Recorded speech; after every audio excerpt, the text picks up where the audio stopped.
The Board of Regents at New Mexico State University is poised to vote on a higher admission standard for incoming freshmen. That would be in 2016. A similar discussion has begun at the University of New Mexico. Proponents argue that this would actually help more students succeed by funneling those with lower GPAs into community colleges.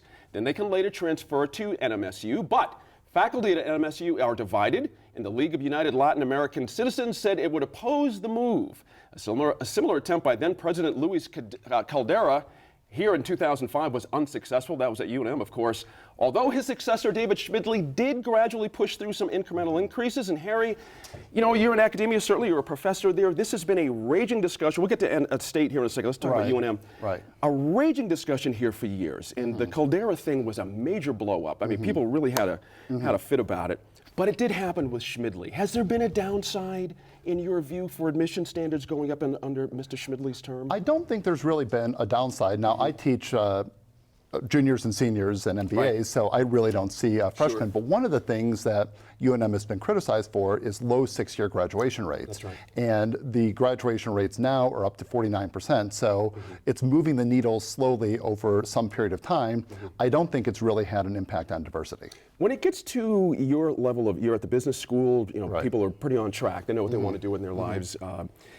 Is there any impact when you see it at that end of in your world, well begun, halfway done, that kind of thing? Are they coming strong as freshmen? Are they stronger with you as juniors? I think they are. I think they are. And there's this whole big debate about standardized testing, which we don't really need to get into here. But that there really is an issue of the quality of preparation. If you're coming into UNM or New Mexico State needing remedial courses, for example, your likelihood of graduation goes way, way down. And a lot of the data that we're getting from New Mexico State indicates that it's barely better than the toss of a die, 20% graduation over 6 years. So the quality of preparation really does have to make a significant difference. I see it in my own students, and there's really been a push at UNM to improve the freshman experience and to help people get through and graduate. Good point there. Their hands were tied down there, Rob, it seems to me, with that 20% graduation rate over 6 years. Something had to happen. Is this the right way to go in your view? Yeah, I think so, because generally speaking, I think that once a bar is set, if it's reasonably a high bar that can be achieved, that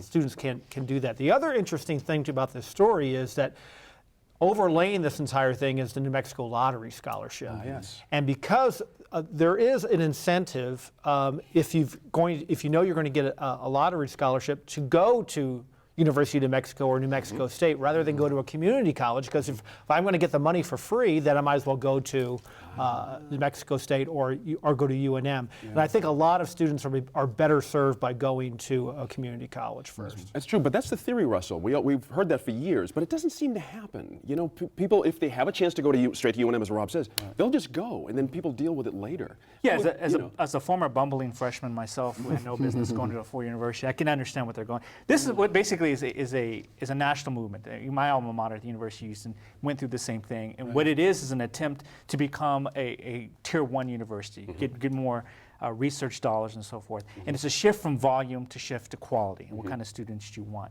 What's happening here is, and why LULAC is so adamant against it, is there's a fear that it's going to affect diversity, that University of New Mexico will become the University of Texas after it changes its admission policies. I don't think that could happen here, but it's possible, and I think that's why there's so much passion about it. But I also think it's sending a message to our public school system saying, hey, you're still not preparing the students for our rigorous academic preparation. I think 56% of the students at UNM require at least one remedial class. Exactly. I mean, I taught at UNM Valencia, and we had to go through a remedial class. Sure. I mean, you could tell that they have the talent, they have the wherewithal, but they haven't been prepared properly to enter in college. And I think we need to have that discussion. Interestingly, for State, they've also got another issue down there where, well, let me change tack here. I was about to mention something else. They have a new medical school at State as well, a new school of osteopathy. That they're considering. That they're considering, or that right. they're working on. Exactly, funded with private money. Right. But there's an interesting issue there. The cost is tremendous for some of these students, and the debt burden is unbelievable as I'm reading it. What was your sense of that as you were researching? On the medical school side of it? Yeah. Yeah, I mean, I think, that's a whole other issue in terms of rural health care and making sure that we have enough doctors in some of those areas. Right. I think it's an idea worthy of exploring further. But you know, on the issue of GPAs, you know, Please. I really feel that the focus needs to be on incremental change and really trying to prepare people better when they come out of high school. Because I mean, similar to the stories that we've already heard, when I teach, I've taught MBA students at NMSU and at Highland, and even at that level, you can see that folks have not been prepared. Surprisingly enough, have gone through a 4-year institution, UNM, NMSU, and still are not at the level in terms of writing that you would encounter in other schools in other states, and that's really disappointing. I think we have to collectively do something to increase it. I agree to a certain extent about trying to set, you know, good standards for our students, not sort of lowballing them, but I think we have to equip them with the right tools to be able to access that. Now, where do you think where LULAC is coming from? Do you agree with that sense that there's a possibility that minority kids would be the ones to suffer, black kids especially too, and Hispanic I kids? think it's a possibility, but I don't think it has to. I mean, there's a correlation, but I don't necessarily think there has to be a causation there.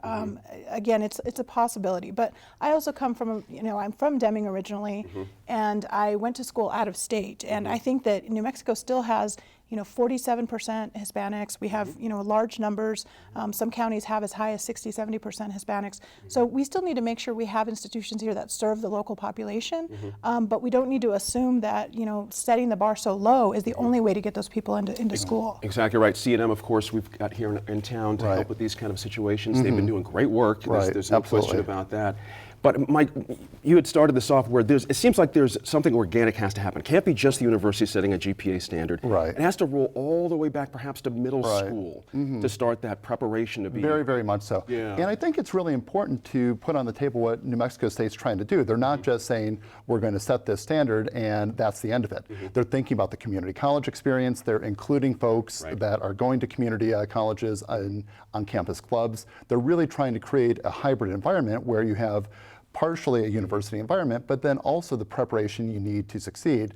And where I fear LULAC is getting it wrong is that we're not doing them any favors if students come to New Mexico State or UNM and they're unprepared, they drop out after a year or a semester, they've got debt loads, and they can't really do anything with that. I think it's far better to be realistic. I think the point about incrementalism is a really critical one, but I think New Mexico State is taking a start with this in terms of thinking systemically, but we've got to roll all the way back, and I think even beyond middle school to elementary school. You know, and one of the things I will add too, Gene, is that I think our culture often stigmatizes community college in a way that's really not useful for you know, where we are in terms of the cost of education. You know, I went to community college for 2 years. I started at Boston University.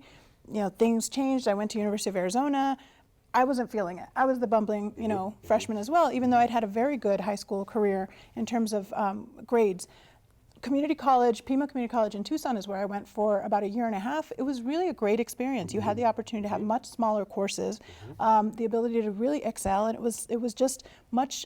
I felt like it was a better fit for me at the time, and I feel like, you know, people really look at community college as like, oh, it's, you know, it's so beneath you or whatever, but it's much more cost effective, and you can get, you know, if you can work on your grades and really focus and then transfer, it's not like later you know, there's some stigma attached to it. You still got your 4-year degree from an institution. It's interesting. I remember a column by David Brooks in the Times about a year ago about community college with a secret weapon here in America. That's where the good stuff is actually happening. You're quite right. Just a minute here, Russell, actually a little bit less. There was an interesting quote about this, that when you raise GPA standards, you actually increase the amount of students applying because there's a perception that with a tougher place to get into, it's a better school. It's absolutely. And I'm wondering if the idea that we're getting to a place here in New Mexico with international students as well. We've got Dr. Frank here at UNM who's making a push for international students, and New Mexico State has as well. Is that all part of the same thing? Do you see, if you're a foreign student and you see a higher GPA, does that ring your bell a little bit more than perhaps another place? It happened at the University of Houston. They raised the standards, so you got some folks from China and you got some folks from out of state. So then the University of Houston became a place, a destination that was competing with the University of Texas. Yeah. We'll have to see how this goes. This is interesting. A lot of other circumstances could happen. We'll see. Coming up, we go on the clock.